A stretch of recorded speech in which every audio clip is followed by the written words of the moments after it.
The mug trembled in my hand, sloshing lukewarm tea onto the worn oak of my kitchen table. Outside, a late October rain lashed against the bay window, blurring the familiar view of Mrs. Henderson's meticulously trimmed rose bushes across the street. My little slice of peace, my sanctuary for the past 12 years, this compact, slightly shabby craftsman bungalow on Elm Street, my house. Or so I'd believed, with the fervent certainty of someone who'd poured blood, sweat, tears, and every spare penny into its down payment and subsequent repairs. A sharp knock, too loud, too insistent, shattered the quiet. Not the cheerful rat-a-tat-tat of a neighbor bringing over zucchini bread. This was a demand. My stomach, already uneasy from a long week managing the chaos of the downtown community center, clenched. Peering through the peephole confirmed it. My parents, Arthur and Margaret Finch, huddled under a large golf umbrella. My younger sister, Chloe's perfectly highlighted blonde hair just visible behind them. A vision in impractical beige cashmere despite the downpour. "Olivia! Olivia, honey, open up! It's pouring cats and dogs out here!" Mom's voice, artificially bright, pierced the door. I undid the deadbolt and chain. A gust of damp, chilly air rushed in as they practically tumbled into the narrow hallway, bringing with them the scent of wet wool and Mom's Chanel No. 5.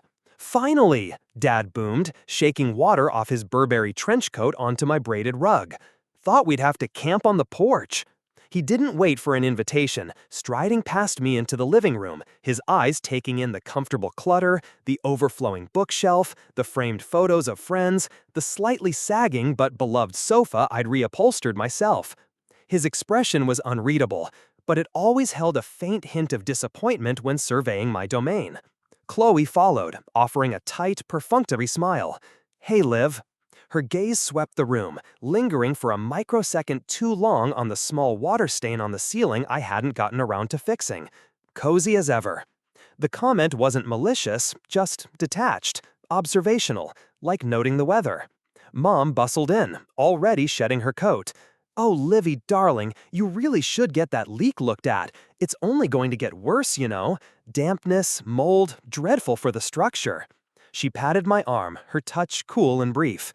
"But never mind that now. We have the most wonderful news." Wonderful news, delivered in a downpour, unannounced, with an air of barely contained excitement that felt off. Alarm bells, faint but persistent, started ringing in the back of my mind. My relationship with my parents had always been complex. I was the practical one, the responsible one, the one who stayed close to home, built a career helping others, bought a modest house she could afford. Chloe, 5 years younger, was the golden child, effortlessly charming, perpetually pursuing some artistic dream or another, currently between gallery jobs and living rent-free in their spacious condo downtown. She floated, I anchored.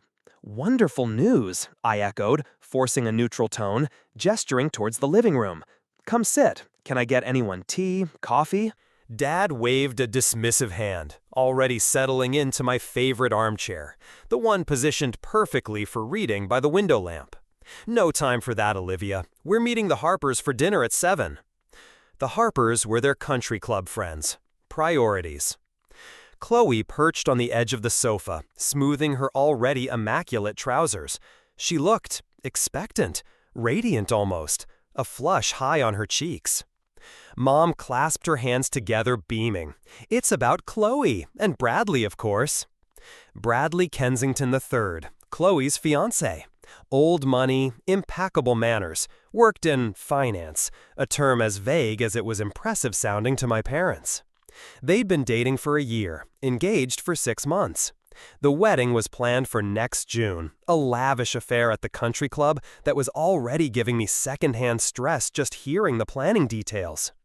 "What about them?" I asked, leaning against the doorframe, arms crossed. The tea mug felt cold in my hands now. "They found the perfect little starter home," Mom gushed, "over in Oak Hill Estates.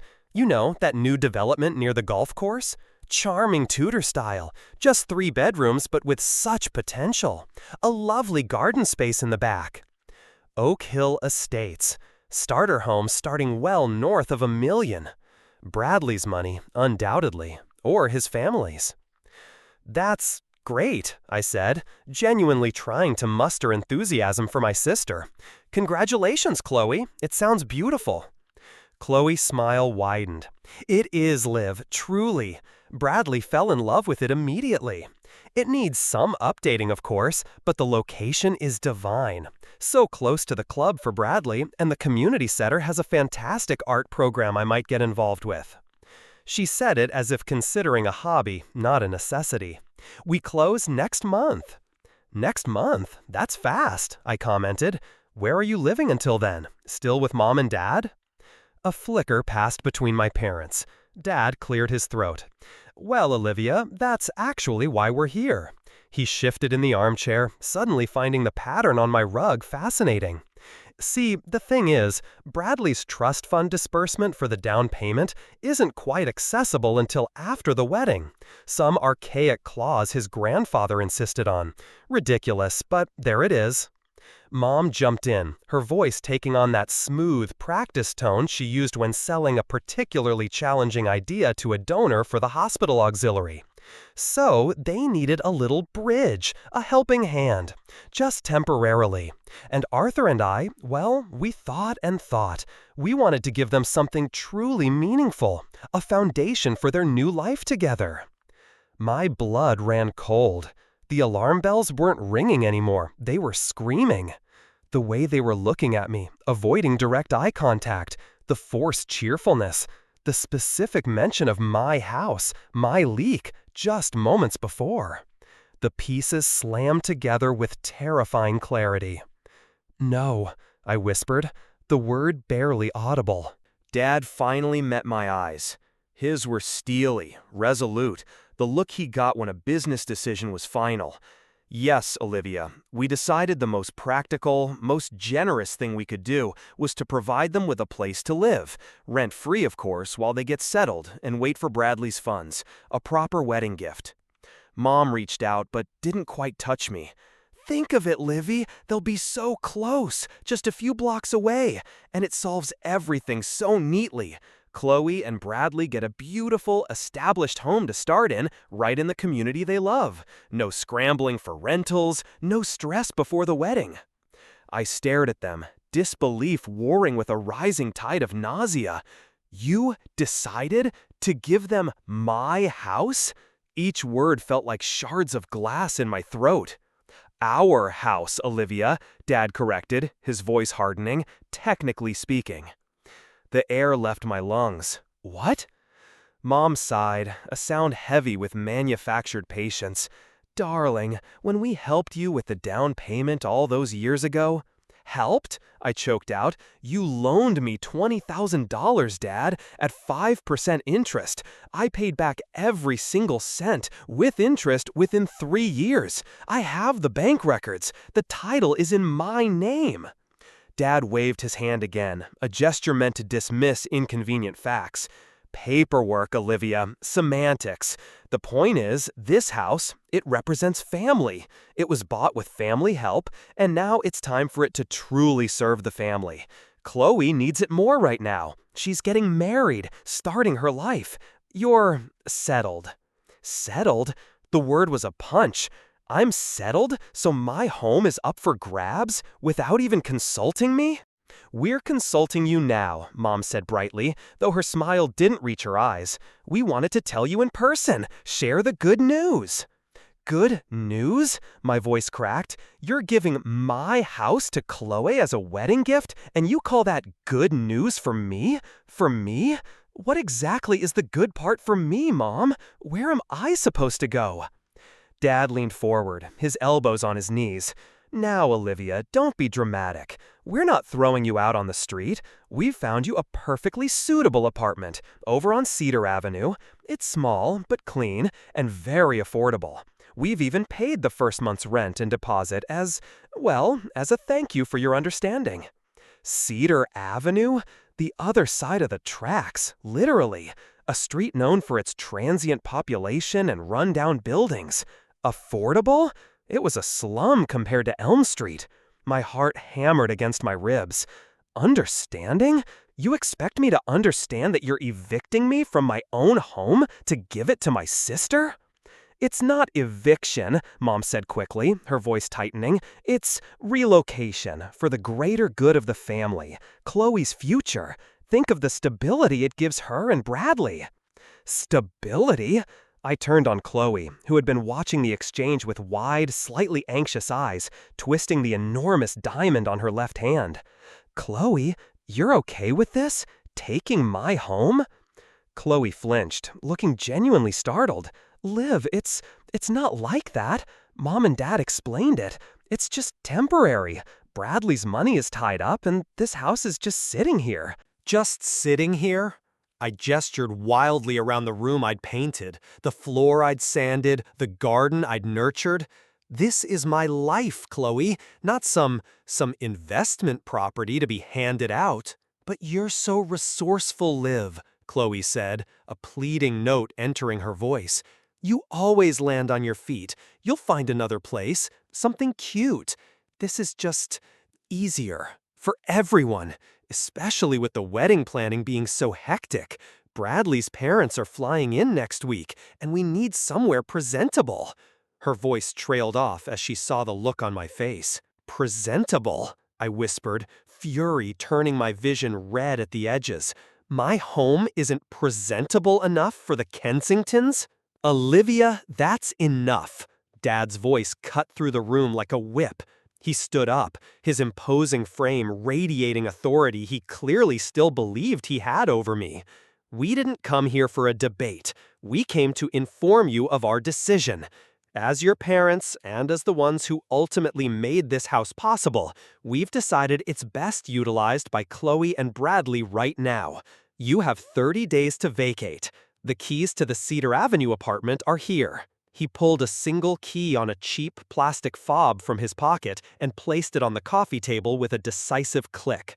The movers we hired will be here next Saturday at 9 a.m. Pack your essentials, they'll handle the rest. Hired movers? Paid the deposit? 30 days? It was a military operation. Planned, executed, presented as a fait accompli. The sheer cold-blooded efficiency of it stole my breath. Mom stood too, smoothing her skirt. We know this is a surprise, darling. Change is always difficult, but you'll see, it's for the best. Chloe needs this fresh start. Think of it as your wedding gift to her. She offered a brittle smile. My wedding gift? Losing my home? The injustice of it, the sheer breathtaking audacity, ignited a cold fire in my chest. I looked at Chloe, who avoided my gaze, studying her manicure. I looked at my father, his jaw set in that familiar, immovable line. I looked at my mother, her expression a mixture of forced cheer and steely determination. The cozy room, filled with the rain's drumming and the scent of my half-finished tea, suddenly felt alien, hostile.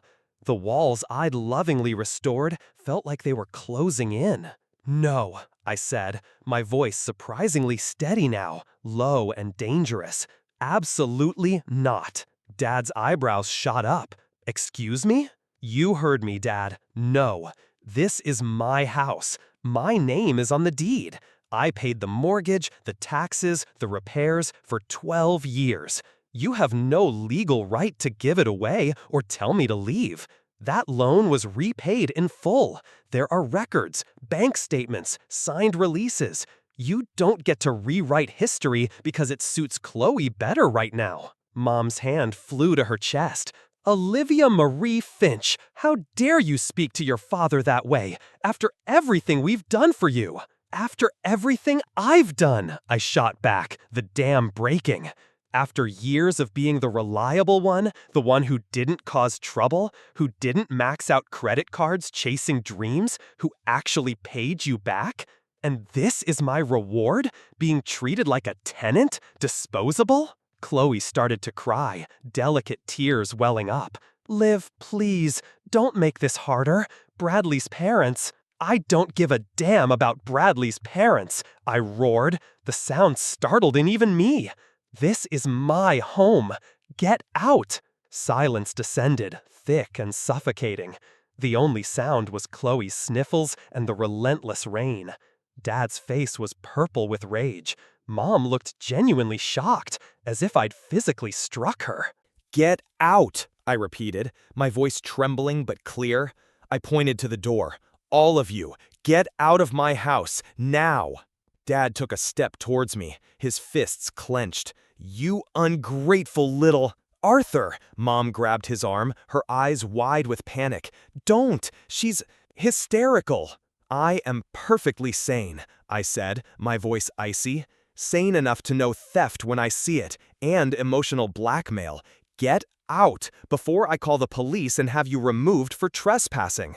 The word police hung in the air. Dad froze. His reputation, his standing in the community, it mattered more than anything. More than me, clearly, more than justice. He glared at me, a look of pure, venomous contempt. You'll regret this, Olivia. Mark my words. You've just burned your bridges with this family. Funny, I said, meeting his gaze without flinching.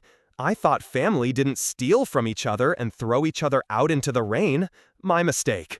I walked past them and yanked the front door open. The cold, wet wind swept in.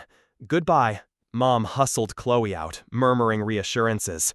Dad paused in the doorway, his bulk blocking the rain for a moment. 30 days, Olivia, he hissed. You have 30 days. And if you think you can fight us on this, think again. We have resources you can't imagine. He stepped out into the downpour. I slammed the door shut, throwing the deadbolt and engaging the chain with shaking hands. I leaned my forehead against the cool wood, listening to the sound of their car doors slamming, the engine starting, the tires splashing through the puddles as they drove away. The silence that followed was profound and empty. My knees buckled, and I slid down the door until I was sitting on the hallway floor, the braided rug damp beneath me. The cold from the tiles seeped through my jeans. The key to the Cedar Avenue apartment lay on the coffee table, a tiny, cheap symbol of my proposed exile. Tears came then, hot and furious, mingling with the dampness on my face. Not tears of sadness, but of pure, incandescent rage and betrayal. How could they? After everything? All the times I'd been there, helping Mom after her hip surgery, bailing Dad out with tech support for his endless computer issues, listening to Chloe's latest romantic crisis? This was my repayment? To be deemed less important than Chloe's convenience, than the Kensington's perception? I thought of the $20,000, the loan. I'd been 27, working 2 jobs, finally scraped together enough for a 10% down payment on this fixer-upper. Dad offered the money, framed as a loan, to help you build equity. I'd been so grateful. I scrimped, saved, paid it back aggressively, plus interest as agreed. I'd even framed the final bank statement showing the zero balance and sent it to them with a thank you note, a symbol of my independence, my responsibility. And now, it was a weapon they wielded to claim ownership. The rage crystallized into something cold and hard.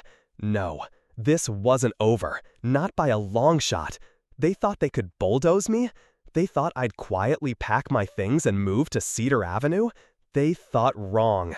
I pushed myself up off the floor, my legs shaky but determined. I walked into the living room and picked up the cheap key fob. I held it for a moment, feeling the flimsy plastic, then walked to the kitchen trash can and dropped it in with a satisfying clatter. First things first, evidence. I went to my small home office, a converted closet under the stairs, and pulled out the heavy, fireproof lockbox. Inside were the important papers: birth certificate, passport, social security card, and the thick folder labeled house. I spread the contents on my desk under the harsh glow of the task lamp. The original purchase agreement. My name, Olivia Jane Finch, as the buyer. The settlement statement, HUD-1, clearly showing my down payment funds sourced from my savings account and the $20,000 loan from Arthur Finch. The promissory note I'd signed with Dad, outlining the 5% interest and 5-year repayment term. And then page after page of bank statements, my meticulous records. Transfers to Dad's account, clearly labeled house loan repayment plus int. The final transfer, 3 years after the purchase, marked final payment, loan paid in full. I photographed every relevant page with my phone, ensuring the dates and amounts were crystal clear. Then I scanned them all into a PDF, saving it to my computer and a secure cloud drive. Proof. Tangible, undeniable proof that the loan was settled, that the house was unequivocally mine. Next, I pulled up the online county property records. There it was, 142 Elm Street. Owner, Olivia J. Finch. Purchased 12 years ago. No liens listed beyond my mortgage, which was comfortably manageable. Relief, sharp and sweet, washed over me. The deed was clean. They had no legal claim. But Dad's threat echoed. We have resources you can't imagine. Legal resources? Pressure? Could they manufacture something? Challenge the repayment? It seemed ludicrous, but desperation made people do stupid things, especially people used to getting their way. I needed legal advice, now, not tomorrow. I scrolled through my contacts, bypassing friends, landing on Ben Carter Legal Aid. Ben wasn't just a lawyer, he was a friend. We'd served together on the community center board for years. He specialized in housing and tenant rights, often working pro bono. He'd understand the human cost, not just the legalities. It was late, raining, Saturday evening. Would he answer? I hit dial, my heart pounding again, this time with a different kind of anxiety. Olivia? Ben's voice, warm and slightly surprised, came through after 2 rings. Everything okay? You usually text before calling my private line.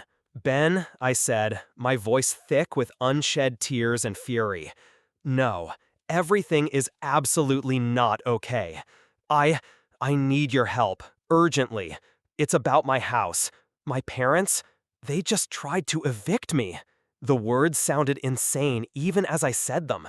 There was a beat of stunned silence on the other end. Evict you? From Elm Street? Olivia, slow down. Start from the beginning.